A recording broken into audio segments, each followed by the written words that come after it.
जय श्री राम सभी भाइयों को। आज अपन जानेंगे जो रामपाल ने जो बनाया है ना संसार रूपी वृक्ष, ठीक है ना, उसकी पोल खोलेंगे। अपने मन गणत बना दिया वृक्ष और लोगों को भ्रमित कर दिया, ठीक है ना। वो कौन सी पुराण में है, कहाँ पे है, ठीक है ना, इसकी कोई जानकारी नहीं है। अपने मन गणत बना के लोगों को भ्रमित किया है। तो आज मैं आपको सच्चाई दिखाऊंगा जो साक्षात वेद बताते हैं संसार रूपी वृक्ष के बारे में, ठीक है। तो वीडियो आप पूरा देखिए एंड तक, ठीक है ना। जो भी नए भाई है वो चैनल को सब्सक्राइब कर लें और मेरे पुराने साथी भाई है वो इस वीडियो को ज़्यादा से ज़्यादा शेयर करें, ठीक है। चलिए अब अपन शुरू करते हैं। यह है रामपाल के अज्ञान का धंधा, ठीक है। इसको जो जीवन में लाई सो नरक में जाएगी। चलिए आज शुरू करते हैं। इसका जो ये संसार रूपी वृक्ष के बारे में बताया है, ठीक है, पेज नंबर 195 कि इस वृक्ष के बारे में बता देता है वही तत्वदर्शी है। और ये बात भी बोलता है कि इसके बारे में आज तक किसी ने बताया नहीं।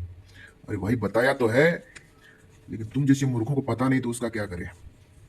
देखिए इसमें क्या बता रहा है। गीता अध्याय 15 श्लोक नंबर 1 से 4, 1 और 4, फिर बाद में श्लोक नंबर 16 और 17, ठीक है। यहाँ पे इसको बता रहा है वर्मा जी को बता रही है एक डाल, ठीक है। और बीच वाले को बता रहा है विष्णु जी सतोगुण, इसको बता रहा है शिव जी तमोगुण, ठीक है। और ये डार है, इसको क्या बता रहा है, क्षर ब्रह्म अर्थात सर पुरुष काल ब्रह्म।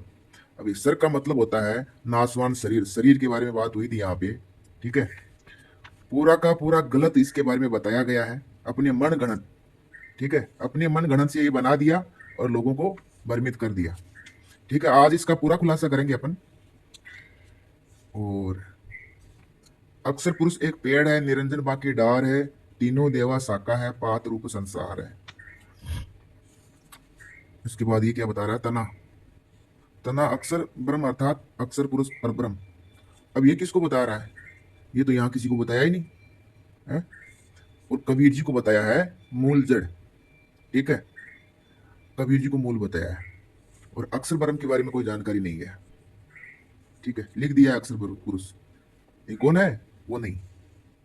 चलिए ये देखिए पूर्ण ब्रह्म कबीर साहिब, ये कहाँ पे लिखा है, ये जो बनाया है ये कहाँ लिखा है, कौन सी पुराण में लिखा है? कौन सी उपनिषद में लिखा है, इसका प्रमाण दिखाओ, ठीक है। कुछ आता ना पता मन गणत बना के लोगों को भ्रमित करना आता है।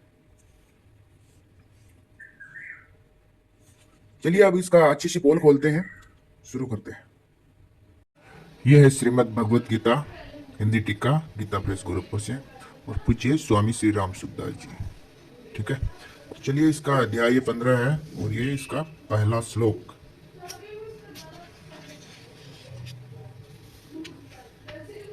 ऊपर की ओर मूल वाले तथा नीचे की ओर शाखा वाले जिस संसार रूप अवस्थित वृक्ष को प्रवाह रूप से अव्यय कहते हैं, और वेद जिसके पत्ते हैं, उस संसार वृक्ष को जो जानता वह संपूर्ण वेदों को जानने वाला है, ठीक है। अब देखिए इसका भावार्थ भी है यहाँ।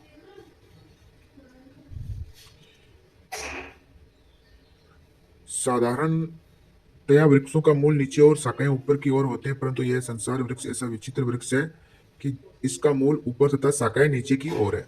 जहां जाने पर मनुष्य लौटकर संसार में नहीं आता, ऐसा भगवान का परमधामी संपूर्ण भौतिक संसार से ऊपर सर्वोपरि है। संसार वृक्ष की प्रधान शाखा तना ब्रह्मा जी है।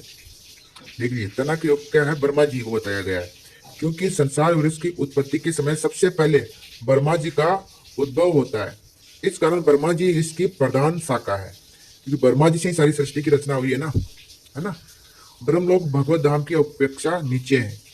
स्थान गुण पद आयु आदि सभी दृष्टियों से ब्रह्मधाम की अपेक्षा निम्न श्रेणी में होने के कारण इन्हें अध नीचे की ओर कहा गया है, ठीक है। सबके मूल प्रकाशक और आश्रय परमात्मा ही है। देश काल भाव सिद्धांत गुण रूप विद्या आदि सभी दृष्टियों से परमात्मा ही सबसे श्रेष्ठ है। उनसे ऊपर अथवा श्रेष्ठ की तो बात ही क्या है, उनके समान भी दूसरा कोई नहीं है, ठीक है।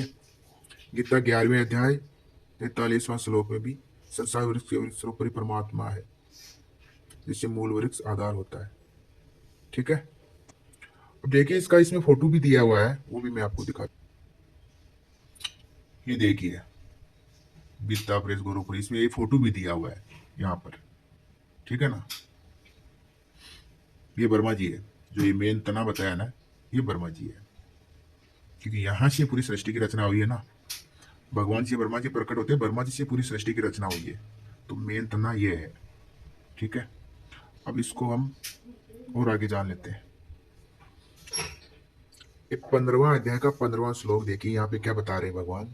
मैं ही संपूर्ण प्राणियों के हृदय में स्थित हूँ तथा मुझसे ही स्मृति, ज्ञान और अपहन, संशय आदि दोषों का नाश होता है। संपूर्ण वेदों के द्वारा मैं ही जानने योग्य हूँ। अब देखिए, वेदों के तात्पर्य जानने वाला बताया ना, तो वेदों के द्वारा मैं ही जानने योग्य हूँ। वेदों के तत्व का निर्णय करने वाला और वेदों को जानने वाला भी मैं ही हूँ। ठीक है ना, भगवान खुद को ही बता रहे। अब आगे का श्लोक भी देख लीजिए, ये 2 श्लोक जो बताए थे 16-17, वहां क्या बात हो रही है। ये 16वां श्लोक, इस संसार में सर नासवान और अक्सर अविनाशी है, ये 2 प्रकार के ही पुरुष है। ठीक है, अभी सर किसको बता रहे हैं, शरीर की बात हो रही है। यहाँ सर बोलते हैं शरीर को और अक्सर बोलते हैं आत्मा को। ठीक है, 2 प्रकार के ही पुरुष है। संपूर्ण प्राणियों के शरीर सर है, देख लीजिए, संपूर्ण प्राणियों के शरीर सर है और जीवात्मा अक्सर कहा जाता है। अक्सर किसको बोलते हैं, जीवात्मा को, और अपना जो शरीर है उसको सर बोलते हैं। ठीक है, अब यहाँ पे देखिए भगवान 18वें श्लोक में क्या बता रहे हैं, कारण कि मैं सर से अतीत हूं और अक्सर से भी उत्तम हूं। सर शरीर और अक्सर जीवात्मा, और उन दोनों से भी उत्तम हूं, इसीलिए लोक में और वेद में पुरुषोत्तम नाम से प्रसिद्ध हूं। ठीक है ना, ये भगवान यहाँ पे रहस्य बता देते हैं, आगे बताते भी हैं। हे भरतवंशी अर्जुन, इस प्रकार जो मोह रहित मनुष्य मुझे पुरुषोत्तम जानता हुआ है, सर्वज्ञ, सब प्रकार से मेरा ही भजन करता है। जो भगवान को जान लेता है फिर भगवान का, उन्हीं का भजन करता है। हे निष्पाप अर्जुन, इस प्रकार यह अत्यंत गोपनीय शास्त्र मेरे द्वारा कहा गया है।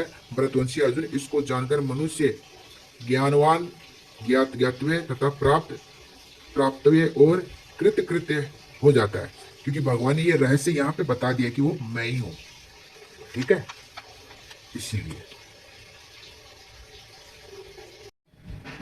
इसलिए रामचरितमानस है, गीता प्रेस गोरखपुर से है।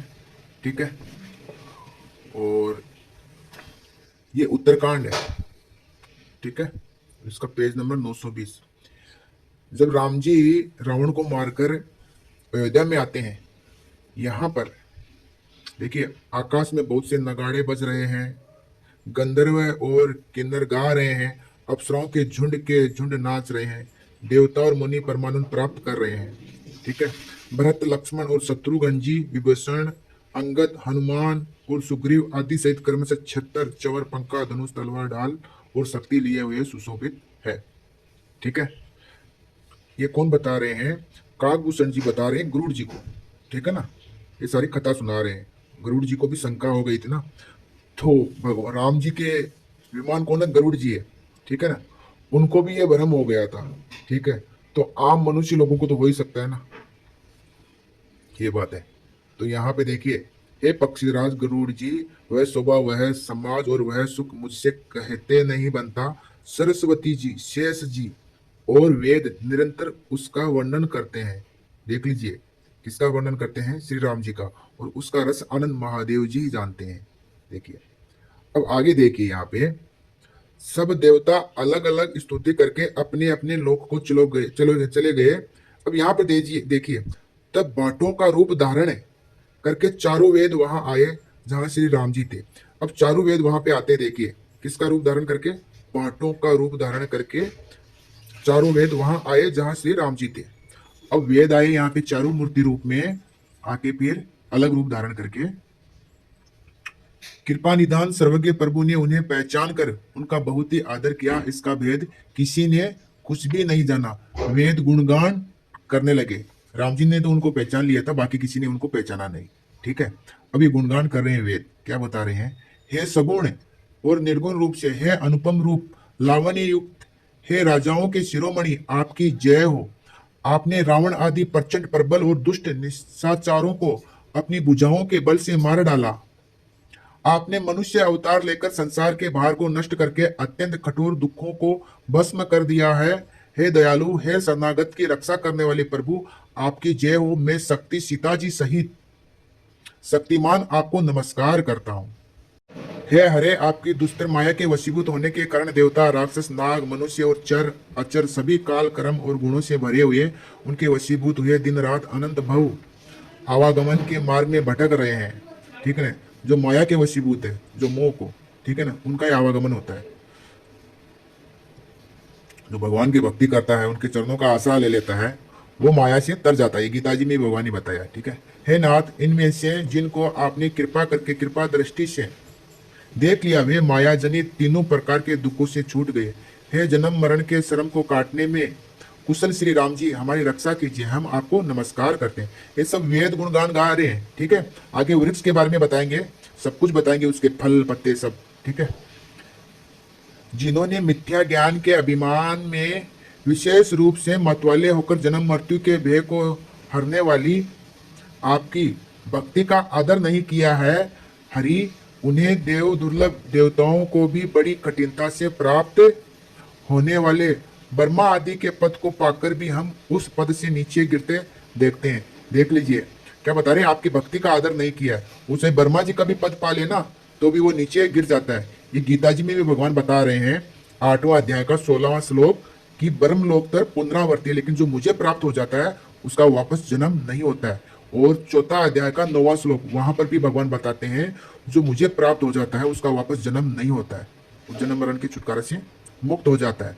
ठीक है, चलिए, वे जो सब आशाओं को छोड़कर आप पर विश्वास करके आपके दास हो रहते हैं, वे केवल आपका नाम ही जप कर, देखिए नाम की कितनी महिमा है, वे आपका नाम जप कर बिना ही परिश्रम भव सागर से तर जाते हैं। हे नाथ, ऐसे आपका हम स्मरण करते हैं। कबीर जी भी भगवान का नाम जप करते थे, राम जी का। ठीक है, राम जी के परम भक्त थे। आगे देखिए, अभी जो चरण शिव जी और ब्रह्मा जी के द्वारा पूज्य है तथा जिन चरणों की कल्याणमयी रज का स्पर्श पाकर शिला बनी हुई गौतम ऋषि की पत्नी अहिल्या तर गई। देख लीजिए, गौतम ऋषि की पत्नी शिला बनी हुई थी।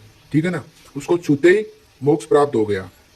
ठीक है ना, जिन चरणों के नख से मुनियों द्वारा वंदित त्रिलोके को पवित्र करने वाली देव नदी गंगा जी निकली, और ध्वजा, वज्र, अंकुश और कमल, इन चिन्हों से युक्त जिन चरणों में वन में फिरते समय कांटे चुभ जाने से गट्टे पड़ गए हैं, हे मुकुंद, हे राम, हे रमापति, हम आपके उन्हीं दोनों चरण कमलों को नित्य भजते रहते हैं। अब यहाँ पे ये देखिए, वो संसार रूपी वर्ष के बारे में ये यहाँ वेद बता रहे हैं। वेद शास्त्रों ने कहा है कि जिसका मूल अव्यक्त प्रकृति है, जो प्रवाह रूप से अनादि है, जिसके 4 त्वचाएं, 6 तने, 25 शाखाएं और अनेकों पत्ते और बहुत से फूल है। देखिए फूल वगैरह सब बता रहे हैं, जिसमें कड़वे और मीठे 2 प्रकार के फल लगे हैं। ठीक है ना, कड़वे और मीठे 2 प्रकार का फल। ये 2 फल कौन सा है? सुख और दुख। मीठा फल सुख और दुख को बोलते हैं कड़वा। जिस पर एक ही बेल है जो उसी के आश्रित रहती है, जिसमें नित्य नए पत्ते और फूल निकलते रहते हैं, ऐसे संसार रूप, वृक्ष रूप, विश्व रूप प्रकट आपको हम नमस्कार करते हैं। देख लीजिए विश्व रूप किसको बता रहे हैं, और भगवान ने विराट रूप दिखाया भी था। ठीक है ना, देख लीजिए। अब देखिए आगे, ब्रह्म अजन्मा है, अद्वैत है, केवल अनुभव से ही जाना जाता है और मन से परे है। जो इस प्रकार कहकर उस ब्रह्म का ध्यान करते हैं, वे ऐसा कहा करे और जाना करे, किंतु हे नाथ, हम तो नित्य आपका सगुण यश ही गाते हैं। देख लीजिए, निराकार का तो वर्णन ही नहीं हो सकता, सगुण का ही यश गाते हैं। हे करुणा के धाम प्रभु, हे सद्गुणों की खान, हे देव, हम यह वर मांगते हैं कि मन वचन और कर्म से विकारों को त्याग कर आपके चरणों में प्रेम करें। ये वेद गा रहे हैं सब, वृक्ष के बारे में वेद ने बताया। अभी देखिए आगे, वेदों ने सबके देखते यह श्रेष्ठ विनती की, फिर वे अंतर्धान हो गए और ब्रह्मलोक को चले गए। ठीक है ना, ब्रह्मलोक ब्रह्मा जी के लोक में ये चले गए। ये आपको भी समझ में आ गया होगा। और ये बात बोलते हैं कि ये किसी ने नहीं बोला था, किसी संत ने इस वृक्ष के बारे में नहीं बताया था। ये थोड़ी सी आपको मैं ये वीडियो भी आपको दिखा देता हूं। ठीक है ना, ये भी देख लीजिए आप। चलिए, प्रभु संसार का मूल अव्यक्त प्रकृति है और इसका प्रवाह अनादि है। इसकी 4 त्वचाएं, 6 तने, 25 शाखाएं, अनेकों पत्ते और बहुत से फूल हैं, जिसमें कड़वे और मीठे 2 प्रकार के फल लगते हैं, जिस पर एक ही बेल है जो उसी के आश्रित रहती है, जिसमें नित्य नए नए नए पत्ते, फल, फूल, ऐसे संसार वृक्ष को प्रकट करने वाले आपको नमस्कार है। हे हरि, ये संसार वृक्ष आपसे ही प्रकट है।